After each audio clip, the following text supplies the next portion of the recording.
आज 1 फरवरी है, दिन रविवार। आइए जानते हैं बिहार की 30 फटाफट बड़ी खबरों को।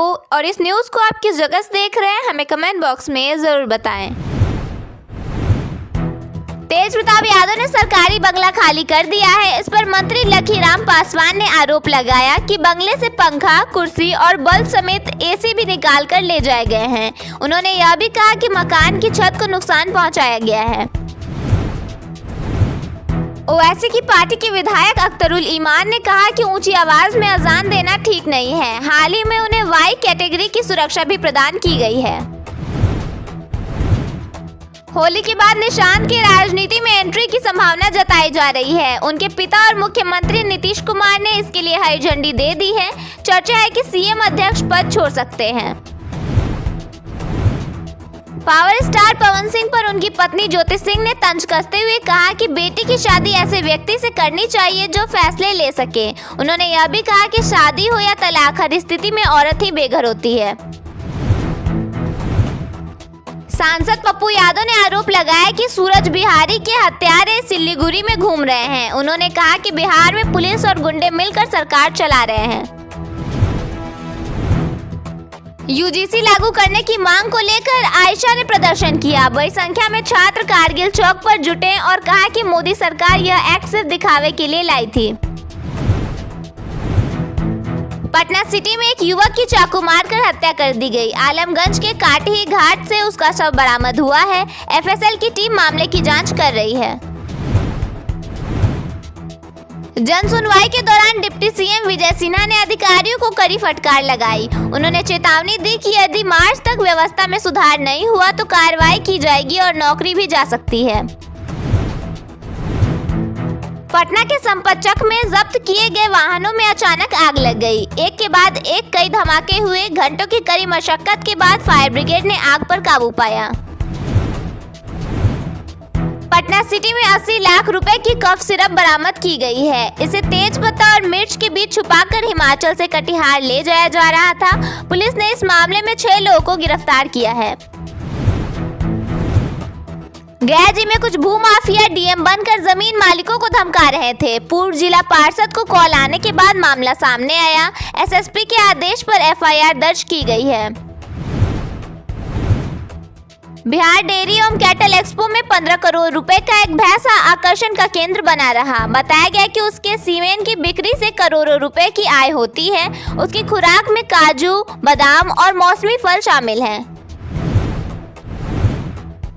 मौसम विभाग ने बिहार के 14 जिलों में घने कोहरे का येलो अलर्ट जारी किया है, जिसकी वजह से सुबह के वक्त विजिबिलिटी कम रहेगी। मुख्यमंत्री महिला रोजगार योजना के तहत महिलाओं को अब 2-2 लाख रुपए दिए जाएंगे। पूरे 4 फेज में सरकार की तरफ से सहायता राशि दी जाएगी, लेकिन यह रुपए देने से पहले शुरू में दिए गए 10,000 रुपए के उपयोग का आकलन किया जाएगा। पहले फेज में ग्रामीण और शहरी इलाके की 1,56,00,000 महिलाओं को 10,000 रुपए की सहायता दी जा चुकी है। अब दूसरे फेज में महिलाओं को 20,000, तीसरे में 40,000, चौथे में 80,000 और 5वें और आखिरी फेज में 60,000 रुपए की राशि दी जाएगी। होली के मौके पर बिहार लौटने वालों की टेंशन बढ़ गई है। तेजस, संपूर्ण क्रांति, विक्रमशिला समेत कई ट्रेनों में सीटें फुल हो गई हैं। 25 फरवरी से 3 मार्च तक कंफर्म टिकट बुक हो चुके हैं। ऐसे में बिहार लौटना मुश्किल हो गया है। पहला ऑप्शन लोगों के पास तत्काल टिकट का ही बचता है। जो लोग टिकट नहीं लिए हैं या फिर वेटिंग में टिकट है तो तत्काल टिकट का ही ऑप्शन बचा है, लेकिन इसमें भी सीटों की संख्या कम होती है, जिसके कारण टिकट नहीं मिल पाते हैं। दूसरा ऑप्शन यह होगा कि बिहार सरकार ने 200 स्पेशल बसों को चलाने का फैसला लिया है। लगभग 10 राज्यों से बिहार के लिए 23 फरवरी से 23 मार्च तक होली स्पेशल 200 बसें चलेंगी। बसों के लिए टिकट बुकिंग लोग 6 फरवरी से कर सकेंगे। बिहार सरकार ने SC/ST छात्रों की शिक्षा और आवास सुविधा को मजबूत करने के लिए बड़ा कदम उठाया है। राज्य के सभी 534 प्रखंडों में इन वर्गों के छात्रों के लिए छात्रावास बनाए जाएंगे, जिसे अगले 5 वर्षों में पूरा करने का लक्ष्य है। अनुसूचित जाति एवं जनजाति कल्याण मंत्री लखेंद्र कुमार रोशन ने प्रेस कॉन्फ्रेंस में इसकी जानकारी दी। वर्तमान में राज्य में 139 हॉस्टल संचालित हैं, जबकि 60 नए हॉस्टलों के निर्माण को मंजूरी मिल चुकी है। बिहार अब सिर्फ खेती और पर्यटन नहीं बल्कि हाईटेक तकनीक की दुनिया में भी अपनी धाक जमाने को तैयार है। नीतीश कैबिनेट ने बिहार सेमीकंडक्टर नीति को हरी झंडी दिखाकर राज्य की अर्थव्यवस्था को नई उड़ान देने की तैयारी कर ली है। इससे 2 लाख से ज्यादा लोगों को रोजगार मिलेगा।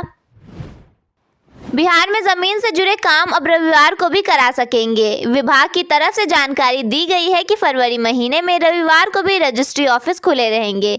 ऐसे में आम लोगों के लिए यह खास राहत मानी जा रही है।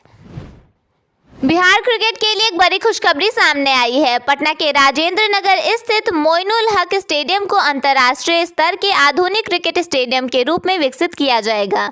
करीब 498 करोड़ रुपए की लागत से बनने वाला यह स्टेडियम 2 साल में तैयार होगा। सुपौल जिले में राशन बांटने की व्यवस्था को ट्रांसपेरेंट बनाने के लिए ई-केवाईसी अभियान तेज हो गया है।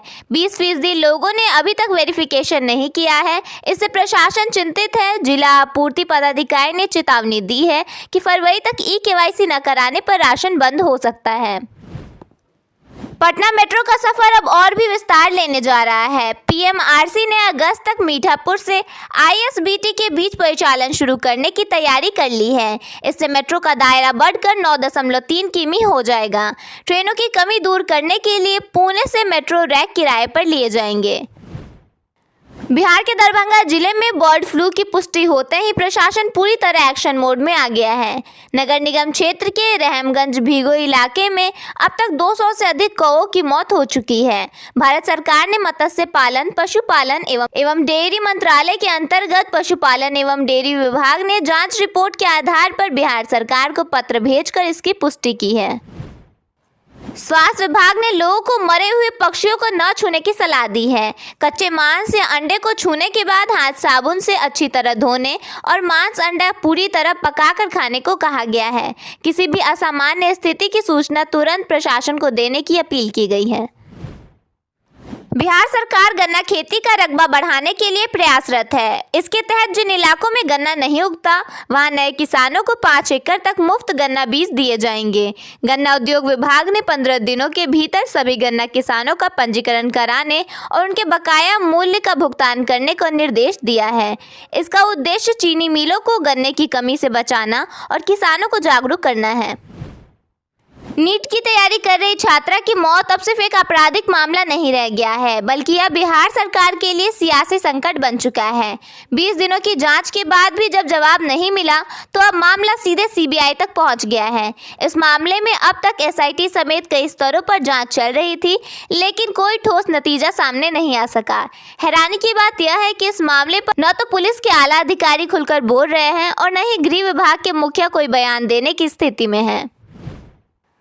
पटना की नीट छात्रा से जुड़े दुष्कर्म और हत्या मामले की जांच सीबीआई को सौंपे जाने के बाद बिहार की राजनीति गर्मा गई है। नेता प्रतिपक्ष तेजस्वी यादव ने सोशल मीडिया पर हमला बोलते हुए इसे राज्य सरकार और प्रशासनिक तंत्र की विफलता करार दिया है। उनका आरोप है कि बिहार की पुलिस और प्रशासन एक गंभीर अपराध की गुत्थी सुलझाने में पूरी तरह नाकाम साबित हुए हैं।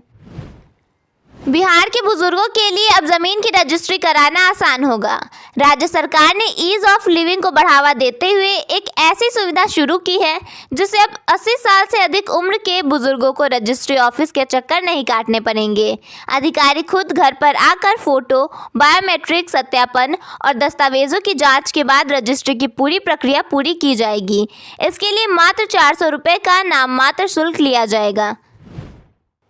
बिहार विद्यालय परीक्षा समिति ने इंटरमीडिएट वार्षिक परीक्षा 2026 के लिए सख्त नियम जारी किए हैं। परीक्षार्थियों को परीक्षा शुरू होने से 1 घंटे पहले केंद्र में प्रवेश मिलेगा और मुख्य द्वार 30 मिनट पहले बंद हो जाएगा। देर से आने पर प्रवेश नहीं मिलेगा और आपराधिक कार्रवाई हो सकती है जिसमें 2 साल का निष्कासन भी शामिल है।